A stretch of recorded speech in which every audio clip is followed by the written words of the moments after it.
Joe கிச்சனில் இன்றைக்கி special chilli garlic chicken.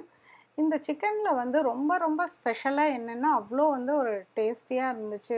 கம்மியான இன்க்ரீடியன்ட்ஸ் அண்ட் ரொம்ப ஹெல்த்தியான ஒரு ஃபுட்டும் கூட. சீக்கிரமே செஞ்சிடலாம். நிறைய வெஜிடபிளும் சாப்பிட்ட மாதிரி இருக்கும். வீடியோ பார்த்து மறக்காமல் உங்கள் கமெண்ட்ஸை சொல்லுங்கள். சப்ஸ்கிரைப் பண்ணாதவங்க பண்ணிவிட்டு பெல் ஐக்கானையும் ப்ரெஸ் பண்ணுங்கள்.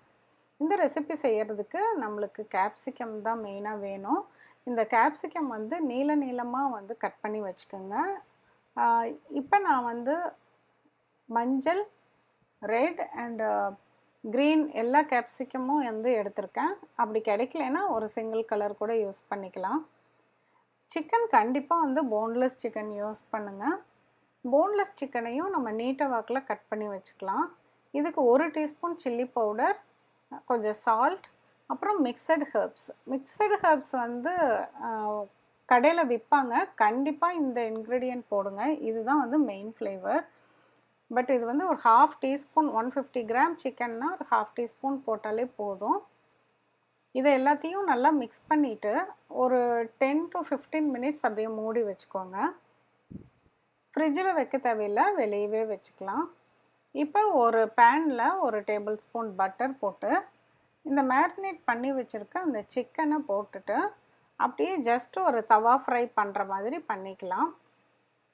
நல்லா வந்து சீக்கிரம் வெந்துடும். இப்போ இந்த அளவுக்கு 1 டேபிள் ஸ்பூன் பட்டரே வந்து போதும்.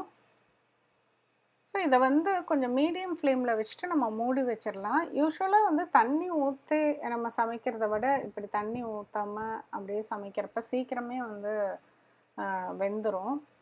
இப்போ இதை வந்து ஒரு தடவை திருப்பி போடுங்க. சின்ன துண்டாக இருக்கிறனால அது இன்னும் சீக்கிரமாகவே வெந்துடும். இப்போ வந்து பார்த்திங்கன்னா நல்லா அந்த வெந்துருச்சு. ஸோ அதை ரிமூவ் பண்ணிடலாம். இப்போ அதில் வந்து இன்னும் கொஞ்சம் அந்த பட்டர் இருக்குது.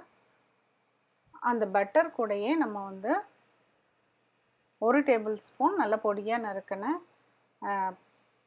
பூண்டு, அப்புறம் நம்ம கட் பண்ணி வச்சுருக்க அந்த கேப்சிகம், இது எல்லாத்தையும் போட்டு ஓரளவுக்கு வதக்கி விட்டுறலாம். ரொம்ப வந்து நல்லா வேகிற அளவுக்கு வதக்கணும் அப்படின்னு சொல்லிட்டு தேவையில்லை.